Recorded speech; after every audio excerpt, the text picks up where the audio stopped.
آپ نے سوال کیا کہ زرداری صاحب نے بلوچستان کے لیے کیا کیا ہے. تو دیا تھا نا 100% NFC 102% NFC کا ایوارڈ بڑھا, دوسرے صوبوں کو کم کر کے بلوچستان کو دیا. اور پھر اس میں یہ کنڈیشن ہے کہ جی اگر ٹیکس کلیکشن پورے پاکستان میں کم ہوگی تو باقی صوبوں پہ کٹ لگے گا لیکن بلوچستان پہ نہیں لگے گا. 5000 نوکریاں بلوچستان پیکیج کے تحت دی.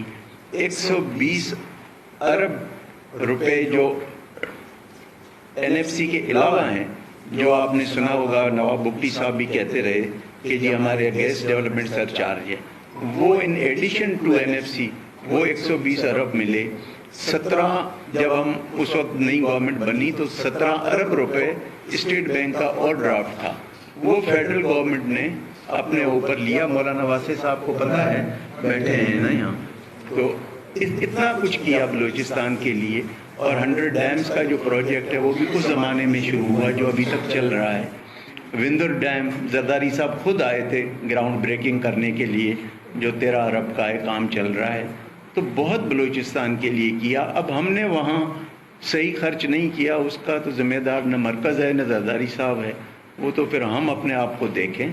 اور ایک ساتھ بات بتاتا چلوں کہ میں نے ڈیمانڈ کوئی نہیں رکھی ہے زرداری صاحب سے, نہ اندر کمرے میں نہ آپ کے سامنے, کوئی ڈیمانڈ نہیں ہے. اور ڈیمانڈ رکھ کر کوئی مار نہیں کھانی ہے میں نے زرداری صاحب سے.